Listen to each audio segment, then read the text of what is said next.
La victoire en chantant, nous ouvre la barrière, la liberté guide nos pas, et du nord au midi, la trompette guerrière va sonner l'heure des combats. Tremblez les ennemis de la France. Nous allons maintenant parler de cette 7e coalition qui se constitue dès que l'annonce du retour de Napoléon arrive à Vienne au courant du mois de mars 1815. Napoléon a été déclaré hors la loi, c'est l'équivalent d'une excommunication. C'est pas une décision de justice, hein, c'est une décision symbolique, politique, hein, qui a été prise à l'unanimité à Vienne. Blücher, le général allemand, reçoit l'ordre prussien, reçoit l'ordre de Frédéric Guillaume III de Prusse de se coordonner avec les Russes et les Autrichiens. Astelrig, le premier ministre anglais, demande à Wellington, le grand héros de la guerre d'Espagne, de se tenir prêt d'intervenir en Belgique. Wellington, c'était le militaire le plus redoutable, hein, en face de Napoléon. Le 13 mars, Napoléon est déclaré hors des relations civiles et sociales. Bon, c'est une pure convention entre politiques. Alors, il est demandé à la fin du mois de mars aux 4 grandes puissances, Russie, Autriche, Prusse et Angleterre, d'engager 150 000 hommes contre Napoléon, ce qui fait 600 000 en tout. Hein. Donc ça fait quand même une grosse force. Alors, ils veulent en finir. Hein. Donc, la 7e coalition militaire et la dernière se met en place. Elle est composée donc de la Russie, de la Prusse, de l'Autriche, hein, Grande-Bretagne, Suède, Espagne, Portugal. Ces nations sont soutenues par des petits États allemands et par le royaume de Piémont-Sardaigne qui, bien entendu, doit est tout content d'avoir retrouvé la Savoie et Nice. Napoléon, évidemment, veut frapper le premier, donc il a réuni déjà 125 000 hommes à la frontière belge, cette armée va être commandée par 2 grands généraux, Grouchy et Ney. Alors on en a déjà beaucoup parlé, j'y reviens pas. On va parler un peu de Grouchy. Alors ça vous dit rien, Grouchy ? C'était le nom Sophie. Non, c'est pas Groucho. Non, commencez pas. Je parle sérieusement. Grouchy, c'était le nom de l'épouse de Condorcet, Sophie de Grouchy. Parce que Sophie de Grouchy, qui était l'épouse de la veuve, donc la pauvre, c'est elle qui a édité les œuvres de Condorcet après le suicide de son mari dans la prison de Bourg-la-Reine, qui s'appelait à l'époque Bourg-Égalité, en 1794, mars de mémoire. Qu'est-ce que je disais? Oui, c'était la sœur, son frère était général d'armée. Et donc, ça a été un des généraux importants de Napoléon. On n'en a pas encore beaucoup parlé. Il avait des origines nobles. Il a donc été un petit peu mis de côté à l'époque en 1793 et 94, mais ensuite il est revenu avec la Convention thermidorienne et surtout il s'est illustré pendant les campagnes d'Italie. Il a œuvré sous les ordres de Joubert, qui était un grand général aussi. Il a reçu 14 blessures, Grouchy, au combat. Hein. Oui, donc c'était un général qui était courageux et qui avait une très bonne réputation. Et qui est un fidèle à Napoléon. Grouchy est un républicain. Sophie de Grouchy, épouse de Condorcet, était bien entendu une des égéries de la République. Condorcet est le premier qui a parlé de la République avant Robespierre dans la Révolution française. Donc c'était vraiment le grand homme, hein, de la Révolution. Et Sophie de Grouchy avait partagé les convictions de son mari. Et donc le frère également était un républicain, le beau-frère de Condorcet. Bon, Emmanuel de Grouchy donc s'illustre, fait les batailles de Ulm, Eylau, Friedland, Wagram, bon, les grandes batailles napoléoniennes. Mais il commande une unité d'élite de cavalerie pendant la campagne de Russie, donc c'est un vétéran, quoi. Hein, et il va commettre une faute que je qualifierais d'incompréhensible. On va l'expliquer à la bataille de Waterloo et qui provoque la défaite de Waterloo. Si Grouchy n'avait pas fait cette faute, Napoléon gagnait la bataille de Waterloo.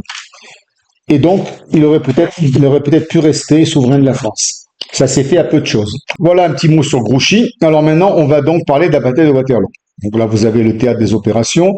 L'armée française est concentrée à Maubeuge et à Avesnes. On est à la frontière ici avec la Belgique. Hein. Et là, rappelez-vous, il y a la trouée de l'Oise par laquelle étaient venues les armées de Bernadotte et de Bülow d'Allemagne là et de Suède pour attaquer la France ici. Wellington s'est installé en Belgique entre Bruxelles et Mons, donc Wellington est ici, en rouge. Quant à Blücher, il est sur la Meuse, ici, entre Liège et Namur. Donc là, on a les Anglais et les Prussiens. Les Autrichiens et les Russes vont arriver, mais plus tard, en juillet, la bataille sera terminée. Autrichiens et Russes ne participent pas à la bataille de Waterloo. C'est les Anglais et les Prussiens. Napoléon, à son habitude, prend l'initiative. Il remonte la Sambre ici. Là, on est entre le 14 et le 15 juin. Il attaque Charleroi et il prend Charleroi. Il surprend aussi bien Wellington que Blücher, qui ne s'attendait pas à une attaque aussi rapide de Napoléon. Comme d'habitude, je dirais. Hein, voilà, c'est fidèle à sa tactique. À Charleroi, il demande à Ney d'aller attaquer Wellington à 4 bras ici. Voilà, la bataille a lieu ici. En même temps, lui, il monte sur Ligny. Il est avec Grouchy, là. Et à Ligny, il affronte Blücher, qui est arrivé de son campement. Et il bat Blücher. La bataille est difficile, mais il arrive à vaincre Blücher. Et Blücher se replie vers le nord.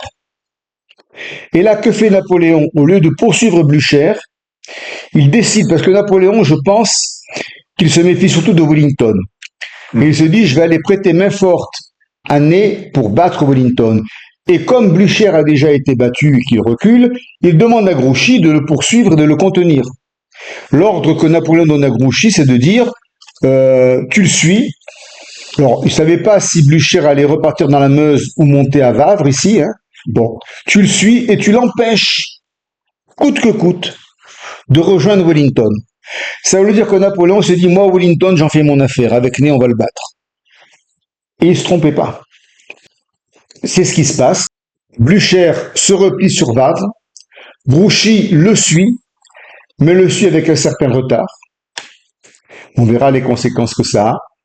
Et Napoléon, lui, bifurque sur la gauche et va rejoindre Ney, qui, entre-temps, a livré bataille à 4 bras. Une bataille difficile où il n'est pas arrivé à vaincre Wellington et Wellington s'est replié sur Waterloo. Je ne peux pas aller plus loin pour l'instant, parce que je veux ménager le suspense. Ah oui. Napoléon ordonne à Grouchy de poursuivre Blücher avec 33 000 hommes, tandis que lui-même marche sur Waterloo pour prêter main forte à Ney. Ça, c'est ce qu'on a vu. Et il va attaquer Wellington à Waterloo en espérant une victoire rapide. Napoléon se retrouve ici. Il attaque avec Ney et son petit frère Jérôme. Jérôme, le petit frère de Napoléon. Wellington ici, tandis que Grouchy poursuit Blücher à Wavre. Alors maintenant, on va parler. Alors, je vous dis pas ce qui se passe à Wavre. On va parler de la bataille de Waterloo. Et là, je vous l'ai mise en plus gros. Hein. Là, on a grossi. Donc, la bataille de Waterloo. Bon. 73 000 Français s'opposent à 68 000 Anglais. Alors, c'est des Anglais et des Néerlandais, puisqu'il y a le Hanovre qui est pas loin. Donc, voilà, c'est des troupes néerlandaises aussi. Il pleut beaucoup. Alors là, voilà, ça a retardé la marche des... Ça aussi, on verra que ça a des conséquences terribles parce que la bataille a lieu, démarre à Waterloo à 11h30 alors qu'elle aurait dû commencer à 8h30 le matin, quoi. Voilà.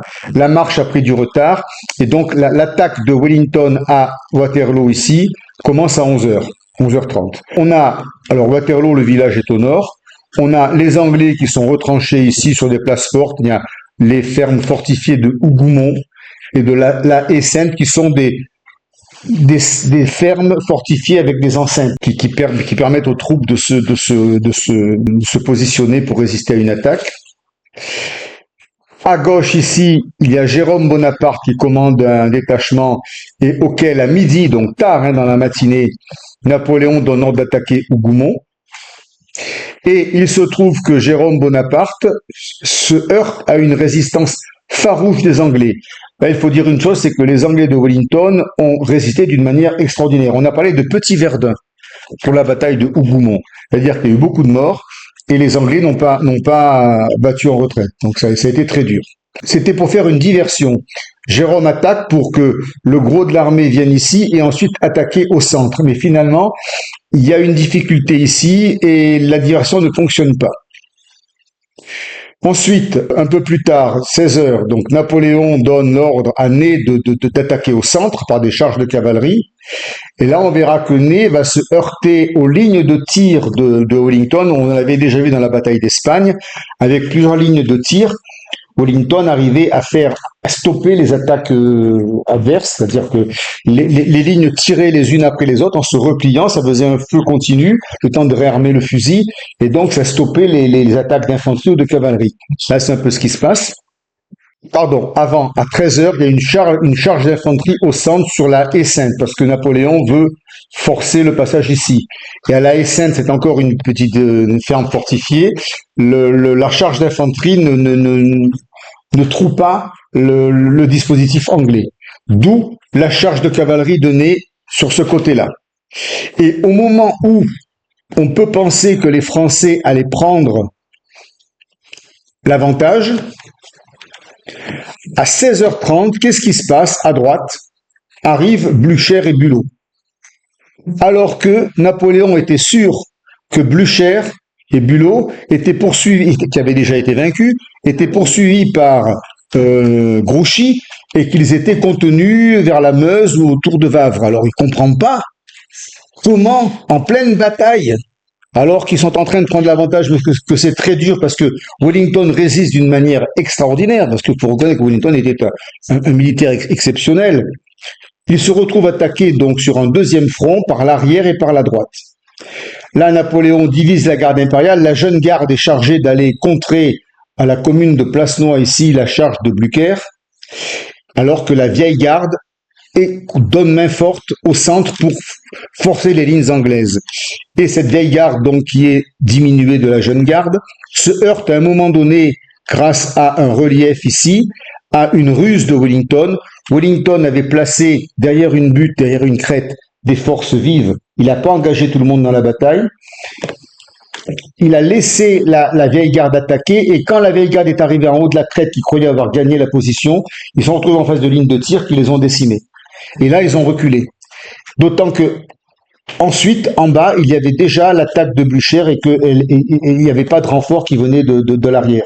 Et c'est ainsi que la bataille de Waterloo a été perdue et que la vieille garde s'est retrouvée toute seule, encerclée. Il y a un carré, ils sont tout seuls et ils sont entourés de tous les Anglais et les Prussiens. Et c'est ainsi qu'ils finissent par se rendre. Enfin, ils se font décimer jusqu'au dernier, presque. Et Napoléon, observant tout cela à la lunette, ne comprenant pas comment Blücher a pu venir sur son arrière, décide de partir parce qu'il ne pourra pas être prisonnier, et il quitte le champ de bataille à la fin de la journée et il va se replier sur Paris. Donc la bataille de Waterloo, voilà comment ça s'est passé. Et Grouchy, il est où là? Eh bien voilà, c'est la question. Si, on l'a retrouvé, on l'a retrouvé. On l'a retrouvé. Non, je vous reprends le film, mais c'est à peu près ce qu'on a dit. Bombardement massif au centre, à 13 heures. Une charge héroïque de cuirassiers britanniques repousse les Français. Les Anglais ont reculé, mais tiennent bon au centre, à la haie Sainte. Alors, ce sont des positions fortifiées, ça. Ce qui empêche Napoléon de briser les lignes. Ney lance plusieurs charges de cavalerie. Il se heurte à la résistance des carrés britanniques. On le voit dans une photo ici. Là, on voit comment la charge de cavalerie de Ney, en haut des crêtes, est arrêtée par les lignes de tir anglaises. Qui était caché par la butte. Donc c'est quand même c'est quand même des batailles épouvantables. Hein, ça. Voilà. Et coup de théâtre à 16h30, les premières colonnes de Blücher arrivent à droite par Plancenoit, ce qui ouvre un deuxième front. La jeune garde impériale est détournée pour résister aux Prussiens. La vieille garde reste auprès de l'empereur. Et donc c'est ça le tournant de la bataille. Mis en difficulté par l'arrivée de Blücher alors qu'il attendait Grouchy, Napoléon joue sa dernière carte.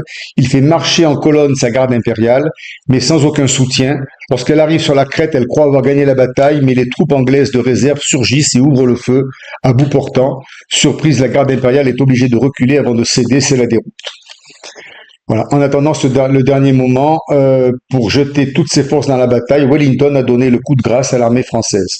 Il y a eu 25 000 morts français, 15 000 morts anglo-néerlandais et 7 000 morts prussiens. Alors, qu'est-ce qui s'est passé? Blücher, Ah non, je peux pas ne pas vous le dire. Entre Blücher et Grouchy, c'est le... à la bataille, qui est donc la clé de la bataille de Waterloo. Alors en fait, Dès que Blücher, vaincu par Napoléon à Ligny, s'est replié, Napoléon pense qu'il va essayer de rejoindre sa base le long de la Meuse et il charge Grouchy de le poursuivre. Ça, c'est ce qu'on a vu tout à l'heure. Hein? Voilà. Il est là, il se replie. Napoléon dit, bon, ben, tu le suis, moi je pars là, et tu vois où il va et tu le bloques.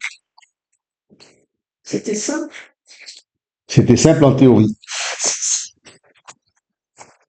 En fait, premier élément, Blücher ne va pas sur la Meuse, mais monte à Wavre. Il monte au nord. Et il le fait rapidement. Le coup de génie de Blücher, c'est que dès qu'il arrive à Wavre, il a l'obsession d'aller aider Wellington. Il ne se contente pas d'un repli. Il met les blessés à Wavre, les troupes blessées, diminuées, et lui, il enchaîne, il part plein ouest sur Waterloo. Et Grouchy ne marche pas assez vite. Grouchy perd de la distance sur les 15 km qui les séparent. Hein. Donc quand Grouchy arrive à Wavre, il y a des unités prussiennes cantonnées, mais qui sont des blessés, qui ne sont pas faits pour aller au combat.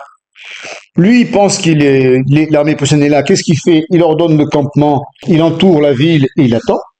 Alors que le gros de l'armée de Blücher est déjà parti à Waterloo et qu'il ne le sait pas. Ces renseignements ne le lui disent pas. Il aurait dû avoir des officiers éclaireurs qui lui disent il l'apprend le lendemain. Grouchy obéit à Napoléon, suivez Blücher et empêchez-le de rejoindre Wellington. Grouchy croit qu'il est en face de Blücher, Ouais. il se positionne autour de Wavre et il attend. Pour l'empêcher de... Et il attend 24 heures. Là, on est le 17 au soir, c'est la veille de la bataille de Waterloo. Le lendemain, le 18, lorsque la bataille commence, donc sur le coup des midi, on entend les coups de canon. Les soldats de Grouchy disent mais mon général, il faut intervenir, il faut aller là où le canon tonne pour prêter main forte à l'empereur. Et Grouchy dit non, nous devons suivre Blücher et l'empêcher de rejoindre Wellington. Il est là, on reste là. Et donc Grouchy reste à Wavre. C'est ça la grande erreur qu'il fait. Et ce n'est que le lendemain, lorsque ses éclaireurs lui disent qu'il a en fait surveillé des soldats blessés et que le gros de la troupe était parti à Waterloo, que Grouchy comprend son erreur, et que donc, mais il est trop tard, la bataille a déjà eu lieu. Donc c'est quand même assez étonnant qu'il ait réagi comme ça. Ce n'est que vers 20 heures que les rapports d'éclaireurs indiquent à Grouchy que les 3/4 de l'armée prussienne ont quitté Wavre la veille au soir, mais il est trop tard, la bataille de Waterloo est déjà perdue. Et donc on comprend toute la signification des vers de Victor Hugo dans l'Expiation. Il écrit soudain joyeux, et en parlant de Napoléon, soudain joyeux, il dit Grouchy, c'était Blücher. L'espoir changea de camp, le combat changea d'âme. C'est la chute de Waterloo. Voilà. Ce coup de théâtre alors, 3 facteurs expliquent la défaite de Waterloo. D'abord, la ténacité farouche de Wellington. Il faut reconnaître qu'il a posé une résistance héroïque à l'armée napoléonienne. Son art d'exploiter le relief du champ de bataille est magistral. Ça a donc mis en difficulté les charges de cavalerie de Ney, mais aussi la charge de la garde impériale. L'audace stratégique de Blücher qui enchaîne, dès qu'il arrive à Wavre, qui enchaîne sur Waterloo, qui ne reste pas à Wavre pour se refaire une santé, parce que si c'était resté, le plan de Grouchy aurait réussi. Donc là, Blücher a un coup de génie, c'est de ne pas attendre de partir, de voler au secours de Wellington. Et puis l'excès de docilité de Grouchy, qui passe 24 heures à surveiller des soldats prussiens blessés qui n'étaient pas destinés au combat. Voilà. Ces 3 facteurs-là ont expliqué l'issue de la bataille de Waterloo. Le lendemain de Waterloo, c'est le crépuscule de l'empereur. Le 19 juin, Napoléon n'est plus qu'un homme en fuite, hébété mais lucide, épuisé, toujours combatif. Il a observé la bataille à la longue vue, il a décidé de quitter le champ de bataille pour pas être fait prisonnier, quoi. Wellington, qui est l'heureux vainqueur de Waterloo, est un grand seigneur. Wellington refuse de poursuivre Napoléon. Il considère que son devoir de soldat depuis Lisbonne, 1810, est largement accompli, puisqu'il a fait un trajet extraordinaire, Wellington, sur le plan militaire. Et donc, il laisse à Blücher, qui lui veut régler des comptes avec Napoléon, la basse œuvre de le faire prisonnier. Pour Wellington, qui est vraiment un grand soldat, capturer l'empereur en fuite, c'est pas un travail de soldat. Donc voilà. Lui, il considère qu'il a terminé sa mission. Donc Napoléon revient secrètement, il ne vient même pas aux Tuileries, mais à l'Élysée Napoléon.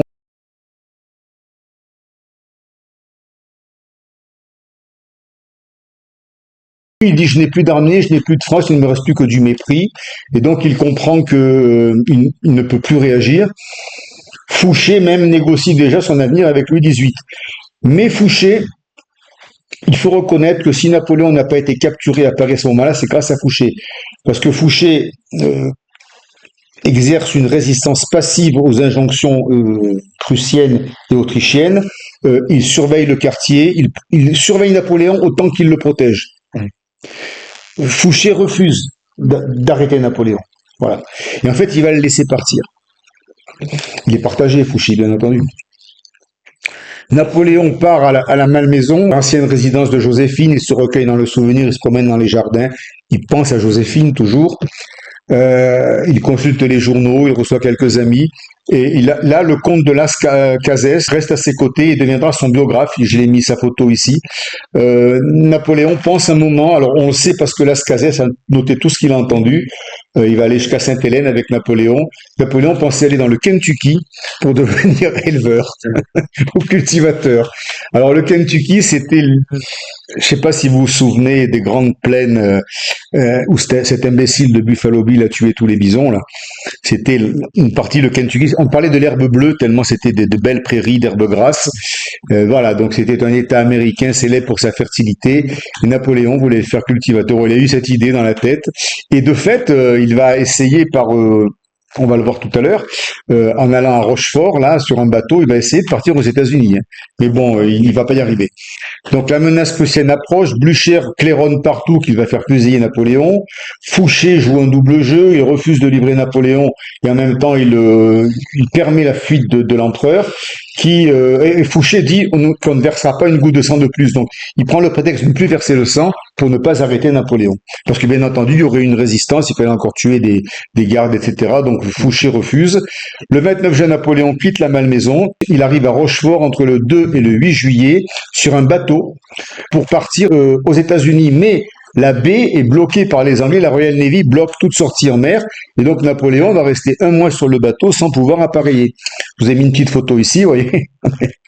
Donc ils sont sur le bateau, il a autour de lui ses généraux fidèles, et ils sont bloqués par la Royal Navy, ils ne peuvent pas prendre le large. Ils sont restés un mois comme ça. Et oui, parce qu'ils restent au port. Ah ouais. Ils restent au port. Finalement, entre le 13 et le 15 juillet, Napoléon abandonne, il décide de se livrer aux Anglais, il dira qu'il se rend à la générosité du peuple britannique. Bon, et là, il utilise encore une formule historique, il parle de Thémistocle. Il écrit à Georges IV en disant « Je viens comme… » alors donc le 15 juillet, « Je viens comme Thémistocle m'asseoir au foyer du peuple britannique, je me mets sous la protection de ses lois. » Bon, c'est paradoxal parce que c'était quand même l'ennemi juré des Anglais. Alors Thémistocle, c'était un héros athénien, je crois, qui avait livré des batailles aussi bien terrestres que maritimes aux Perses. Donc il me semble qu'il avait fait Marathon, la bataille de Marathon, la bataille de Salamine, qui est une victoire navale, où les galères grecques beaucoup plus petites avaient su manœuvrer dans le littoral grec qui est très échancré, alors que les grosses galères perses n'y arrivaient pas. Et donc c'était les guerres médiques que dont Thémistocle a fait partie des vainqueurs. Donc c'était un héros athénien qui ensuite est tombé en disgrâce. Les Spartiates ont voulu s'emparer de lui. Il s'est enfui, Thémistocle. Il est allé en Perse. Chez le successeur, alors c'était pas Xerxès, c'était le fils de Xerxès. Parce qu'après Darius, il y a eu Xerxès. Et après, il y a eu Athanaxerxès, un nom comme ça, qui était le fils de Xerxès. Et il est traité comme un général qui vit très bien en Grèce, où il est accueilli en Perse, où il est accueilli par les Perses. Cette référence à Thémistocle est récupérée par Napoléon, qui est toujours très littéraire, hein, et qui écrit qu'il se rend aux Anglais comme Thémistocle s'était rendu aux Perses. Finalement, son bateau arrive à Plymouth. Il n'a pas l'autorisation de mettre pied à terre. Les Anglais le transfèrent dans un autre bateau. Alors, en Angleterre, ça crée quand même un problème parce que c'est déjà comme maintenant, la presse britannique s'empare de l'incident. Napoléon est à Plymouth dans un bateau. Tous les gens viennent le voir, enfin, viennent sur les quais. Ça crée des remous pas possibles. Alors, que faire de Napoléon? Est-ce qu'on doit le remettre aux Prussiens? Est-ce qu'on doit le tuer? Est-ce qu'on peut le remettre aux Bourbons? Donc, les Anglais sont très embarrassés. Finalement, ils décident d'exil. C'est là, comme ça qu'arrive l'idée de l'envoyer à Sainte-Hélène. Alors Sainte-Hélène, c'est ici. Oui, il doit faire chaud. Alors non, il fait pas chaud justement. Ouais. On pourrait croire qu'il fait chaud, mais alors c'est à 5000 kilomètres au sud de la France, c'est à 3000 kilomètres du Brésil et c'est à 1800 kilomètres de l'Afrique là. C'est mouillé. Et Sainte-Hélène, avant le percement du canal de Suez, c'était la route que les Anglais prenaient pour passer par le cap de Bonne-Espérance pour aller en Inde. Donc ils connaissent bien Sainte-Hélène, les Anglais. D'où l'idée de le mettre à Sainte-Hélène. Napoléon est transféré sur un autre vaisseau. On va le diriger sur cette île de Sainte-Hélène, où il arrivera après 2 mois de traversée. Voilà. Le 15 octobre 1815, il arrive à Sainte-Hélène. Alors Sainte-Hélène, c'est une île très hostile. Ça fait un peu Jurassic Park, vous voyez. Tout à l'heure, on va voir les photos. Ouais, c'est pas loin.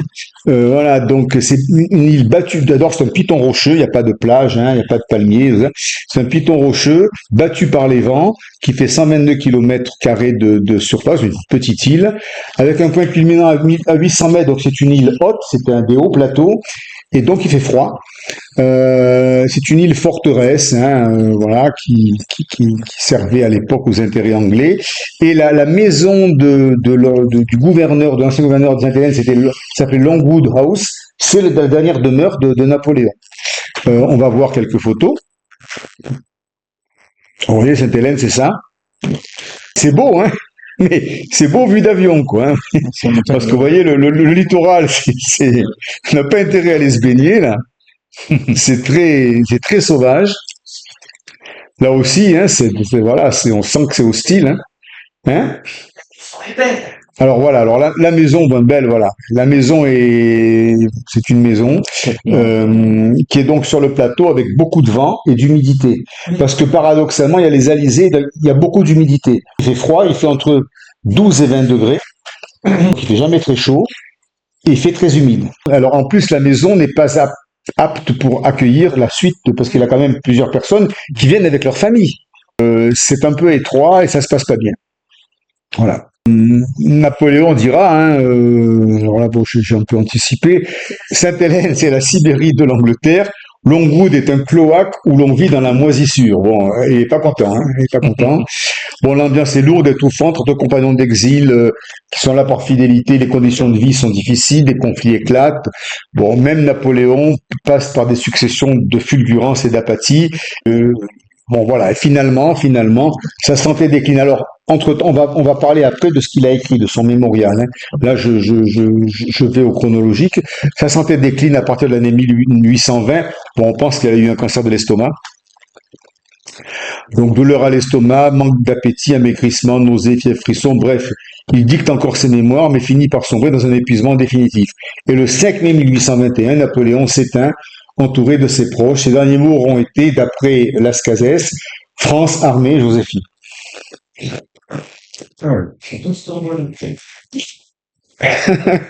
Ben oui, c'est finalement ce qui avait été le plus important dans sa vie, quoi. Voilà.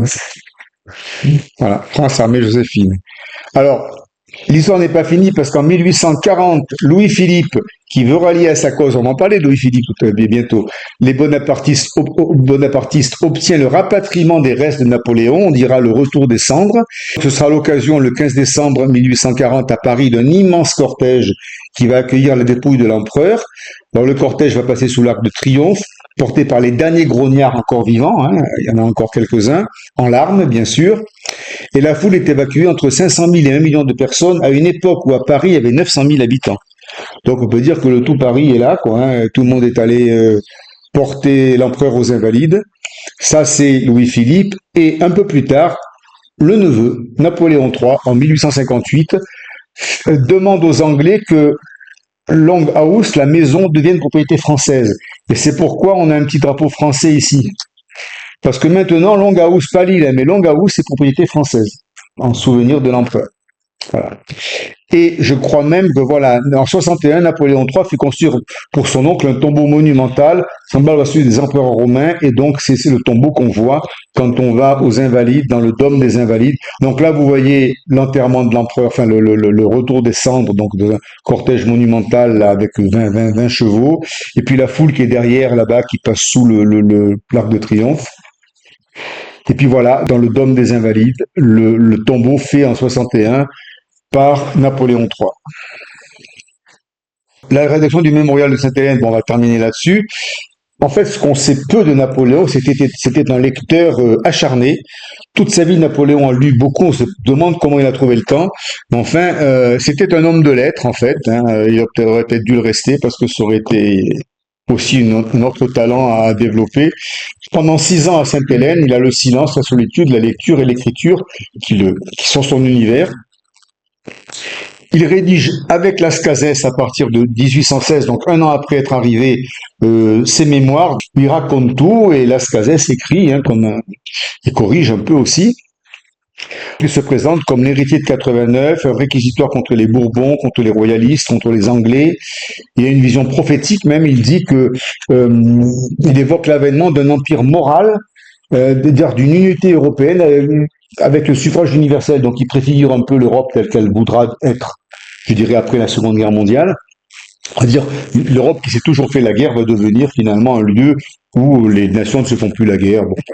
On dit que Napoléon a cette vision un peu prophétique, bien qu'aujourd'hui, ça a duré 50 ans, mais bon, aujourd'hui, ça commence à être mis en question.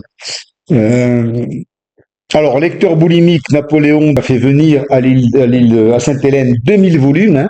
Il a créé sa bibliothèque. Alors, ses auteurs favoris, il y en a beaucoup, mais là, j'ai mis les plus connus. En histoire, c'est alors beaucoup les lecteurs, les auteurs antiques, hein, Plutarque, Tacite, Suétone, moi je les ai pas lus.